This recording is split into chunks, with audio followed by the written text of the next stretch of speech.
Hi everyone, welcome back to the CollabCast. I'm Katie Cusack, editor, and this is editor David King. Said that in a weird way, but it's totally fine. And we are here with the lovely D. Colin, a poet, author, and visual artist, and overall creator, which is, jack of all trades. So thank you so much for being here. Thank you for having me. Yeah, awesome. I wanted to start out by congratulating you on 3 years of Poetic Vibe at Troy Kitchen. Yes. It's been a really great foundation for poets and writers, spoken word artists, even musicians. Mm-hmm. A lot of people have come out of Poetic Vibe. So do you want to tell us a little bit about sort of how that got started and where it's come so far? Well, Poetic Vibe is my third try for an open mic. Wow. I did an open mic a long time ago at Albany Center Gallery, and it lasted for one night. And then I tried it again, and I did a series called Between the Lines in Troy, and that started at Francesca's, and then we moved to Enchante Tea House, both of which are no longer open in Troy. And then I was really looking for another space, and I saw Troy Kitchen was opening up, and Corey was building a stage, and someone tagged me in the picture, and I said, oh, okay. And so I went and I talked to Corey, and I was looking to do something monthly, and Corey was like, how about weekly? And I said, okay. That's a lot, but I'm gonna rise up to the challenge. And so I did, and we've been featuring poets regionally, locally, since then. Every week. And for anyone who organizes an open mic and features poets from anywhere, they know it's a lot of work. So I'm pretty on it to keep it going. I love Poetic Vibe. I love what I do there. I love bringing people together over poetry. Really happy that we're reaching 3 years now.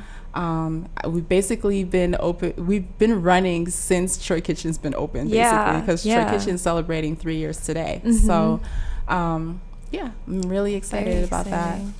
So correct me if I'm wrong, but you came to the area from Connecticut for school? Yeah. And so I'm wondering, in that time span, what kind of changes you've seen in the area and the creative environment. I mean, it seems like there's it's such a creative environment in Troy Kitchen and Troy in general now. We're seeing so many different artists try more.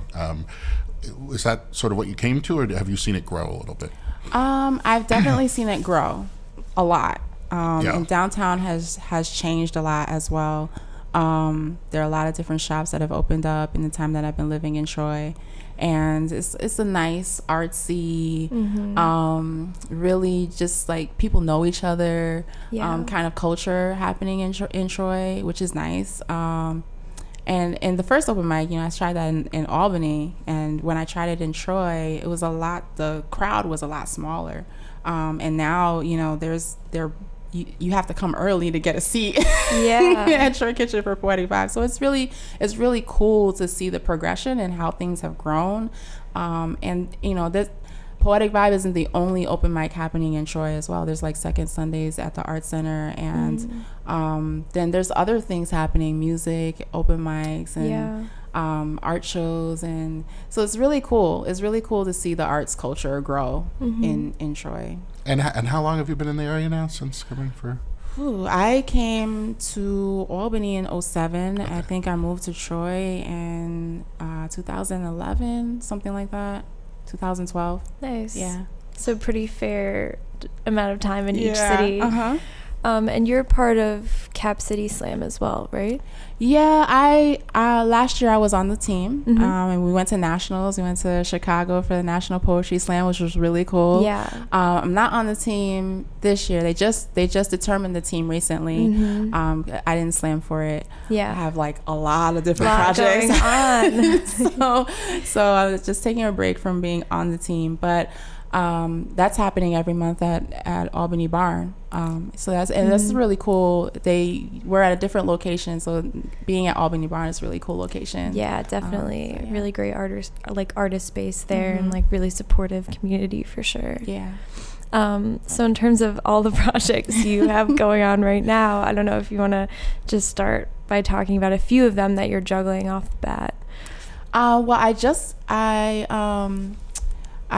got commissioned by the New York State Writers Institute to offer a 10-week poetry workshop. That'll be weekly on Mondays. Yeah. That's easy to remember since Right. Poetic Vibe is also on Mondays. Yeah. And I'm really excited about that because I get to share poetry and writing with other writers. Yeah. So that'll be awesome. I'm also finishing a thesis. It's a long story of like grad school and professors leaving and then having to, all that stuff. So I'm finally at the point where I can finish the thing. And so I'm working on that. And hopefully after I finish that, I can work on my second book. But yeah, those are the big major projects happening. Yeah. You definitely dedicate so much of your time to poetry and writing and sort of building that community as well. You have like the Right Situation, which is another writing course for writers. How do you balance your time in that way? How do I balance my time? That's a good question. Well, I try to make sure that I have time for like quality time with people I love. Even if I'm busy, I just want to make sure that there's some point in the day where I can just be, and I'm not really doing anything. So I spend a lot of time with Robert, who's my significant other. And when I get a chance to hang out with a friend, then I try to do that. Because that feeds, that refills you, Right. Because you're putting out so much all the time. And so like, you have to kind of like refuel. And I do that with people. So.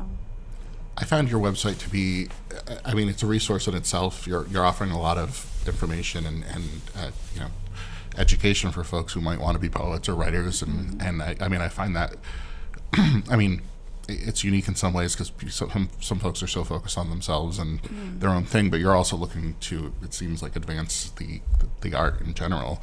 I'm wondering, obviously your courses or what you'll be doing with the Writers Institute and the open mic are both ways for people to get involved and to own their craft, but I'm wondering what other resources are out there for folks? Have you tapped into things in the area that have helped you? What would you, recommend? I'm currently taking a class at the Art Center. It's called Business of Art Series. Oh yeah. And you have to apply to get into the class. It's a group of 12 of us artists who take the class in 7-month commitment, and really like teaches artists how to manage the business side of being an artist, which is really usually not the thing that we want to focus on. Right. So that's been really helpful for me. And then I also applied for a grant through the Art Center, and I got, they offer three kinds. They have the Individual Artist Commission, they have the Community Arts Grant, and they have an Education in the Arts grant. And you can apply for any one of those things.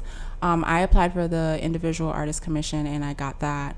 And I'll be using the funds at Poetic Vibe, we do a group poem every week. So I pass the paper around, and it's basically an exquisite corpse of poetry.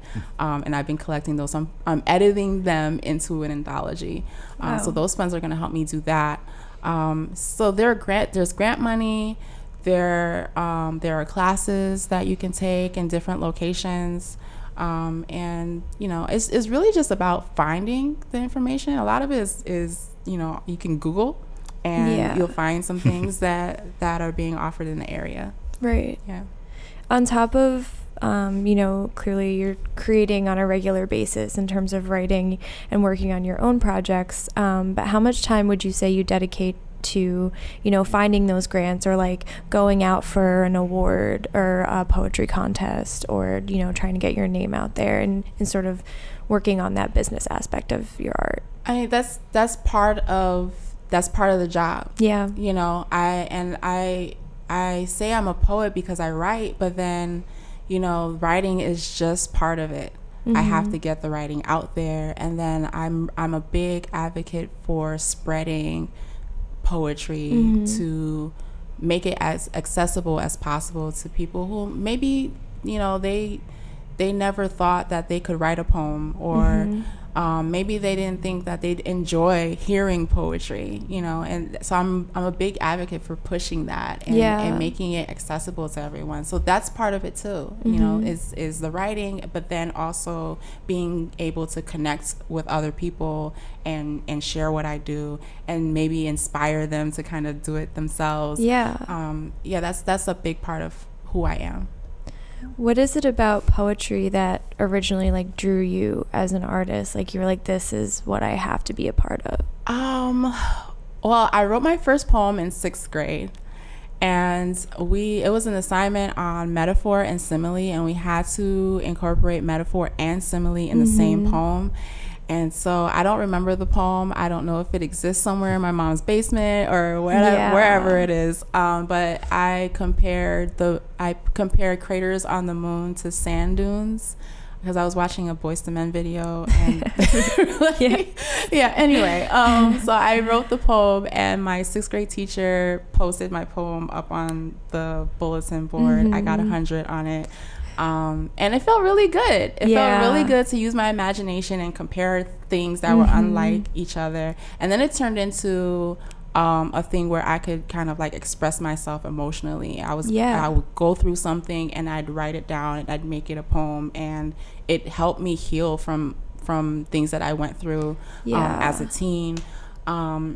And then I majored in psych when I was in college, and I was like, oh, I don't think this is for me. And so I changed my major to English, and I felt right at home. You know, writing has been an outlet for me in so many ways. It's actually my trajectory. I went to school for psychology and then switched to English.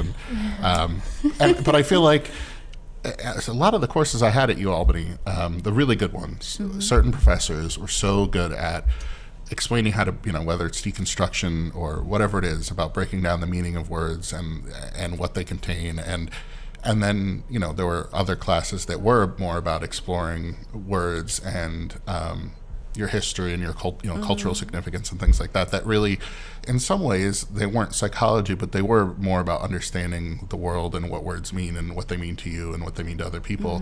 That in some ways felt to me, you know, I mean, it's the same thing. In some ways, you're breaking down on the way the human mind processes these complex phrases or you know, concepts. So, Dreaming in Creole, your book, though, I mean, it looks so much into cultural history. So I'm wondering, like, how much of that was brought on by your art, or was it something that's always been with you, your curiosity about? I mean, I think that I was always searching for identity and what that means. When I was in middle school, I read Toussaint Louverture's biography. It was a book on my father's shelf, and it was written in French, and I read it anyhow. And I didn't understand the whole thing, but I knew that he was important. I knew what he fought for. And it was a piece of my history that I wasn't learning in school. And there was a lot of history I wasn't learning in school, you know? And so I would go and find it other places.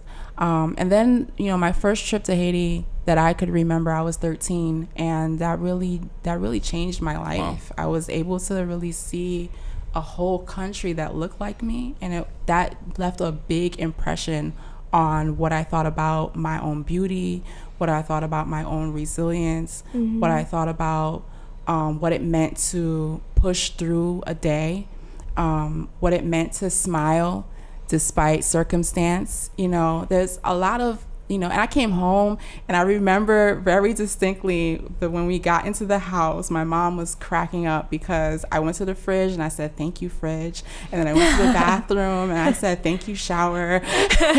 You know, there was just so much that we take for granted. Yeah. And, you know, every trip to Haiti, you know, brings me back to that connection of like who I am, where my family's from, what does that mean? What does my Blackness mean? Yeah. And then how can I share that with others, you know, because when we tell our stories, we connect with other people because they also have stories, and sometimes they don't have the words for their stories, but they'll hear yours and they'll see, oh, okay, I'm not so different, and oh, okay, I'm from a whole different culture, but we've kind of gone through some similar things here. So that's the importance of stories is really about human connection. And it's about finding your voice, and in order for other people to be able to kind of connect with their own voice. Yeah. How often do you go back to Haiti? Do you find like when you do go back, as this is two questions, when you do go back, are there certain things that you're sort of searching for and things you want to explore? It's been a while since I've gone. The last trip was 2014, so I'm really due for a trip. I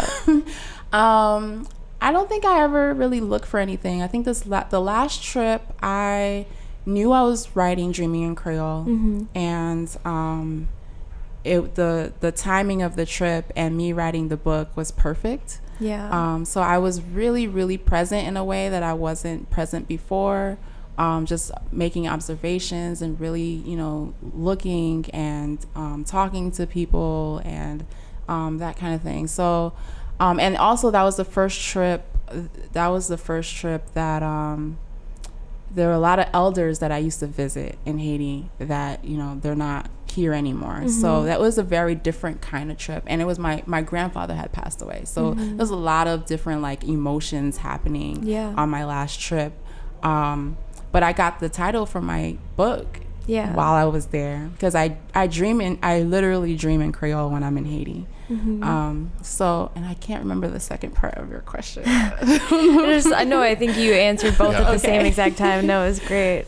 In terms of working on your second book, which I know you're waiting to do when you finish this massive thesis project that you're working on, which also has to do with, translating that in Haitian language, and like you're still kind of in that world. Are there any lessons that you learned from writing your first book that you're like excited to just kind of maybe breeze through, or like know that it's going to be less of a hurdle for your second book? Yes. I'm going to hire an editor. It's really hard to edit yourself. After, I write and then I revise and I revisit poems and I take lines out and that kind of thing. But when you type everything up, you don't want to read the whole thing. And so that's like a hard process for me. And I'd rather somebody else read the whole thing. And, hey, here's my feedback. And I'm like, oh, okay, great. Now I can incorporate this feedback. So yeah, that's my major thing, is I don't know that I want to do that part of it myself again.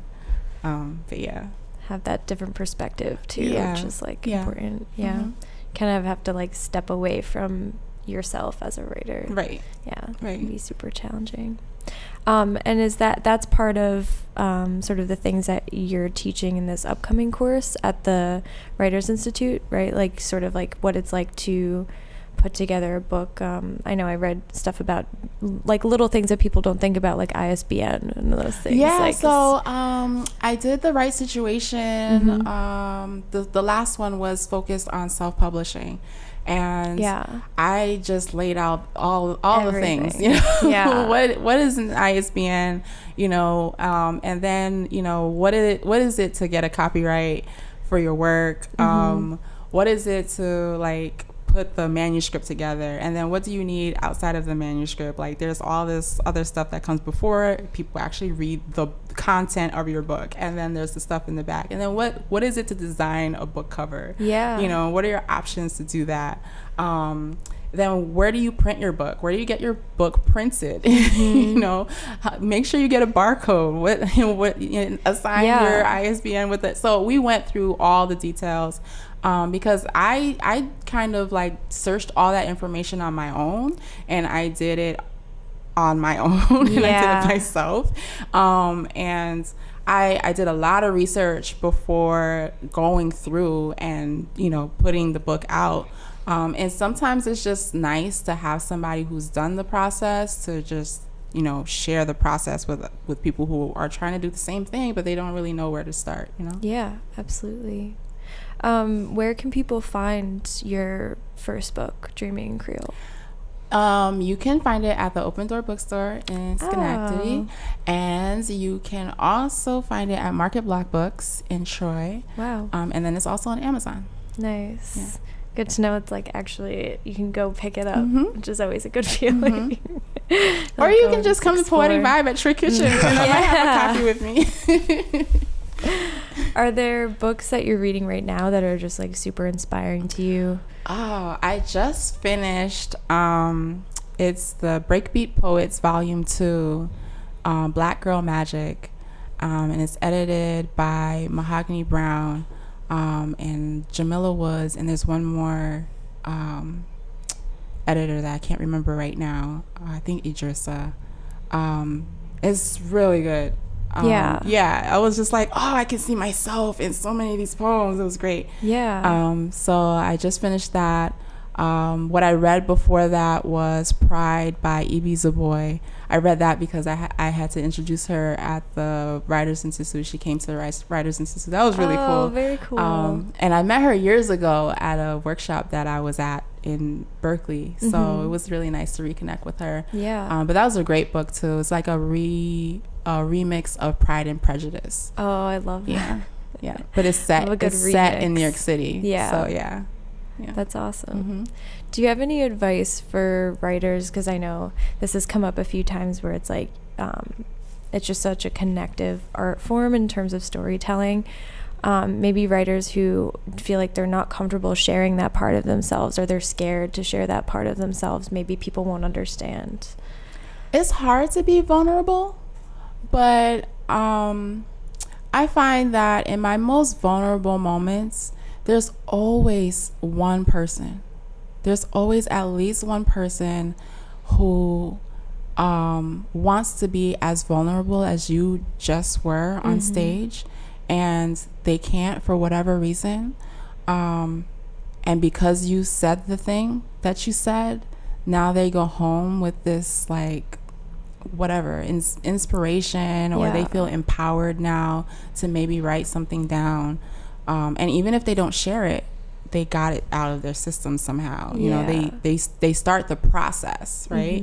And so I tell people, usually, so a lot of people come to Poetic Vibe and they say, yeah, I want to write, but I'm not sure about my writing, and you know, I don't really sound a certain way or what. I'm like, no, that's not what it is. Your voice is your voice. And sometimes we get in our heads what poetry is supposed to sound like, or you know, what a performance should look like. You know, and I tell people all the time, read your poem. You know, read your poem, but it comes from you, and you have to kind of it takes practice, and it takes doing it over and over again to really kind of like peel away the layers and really find your voice, you know. But you got to just kind of get in there and do it. Yeah, for sure. Awesome. And people can come to Poetic Vibe every Monday, 7 p.m. Yep. 7 p.m. is when sign up starts. So if you'd like to sign up and share a poem or two, you can sign up at 7. Awesome. And then I start the show at 7:30. Great. Yeah. And the Writers Institute, is there a way to get involved in that program? Yes. So on their website, it's the Community Writers Workshop. Okay. And it lists all the details, the application process and everything. Very cool. Yeah, and the deadline. Yeah, which is very important. April 11th. So that's coming. Yeah, very soon. Thank you so much for joining us today and sharing. Thank you. Pleasure. Thank you. Yeah.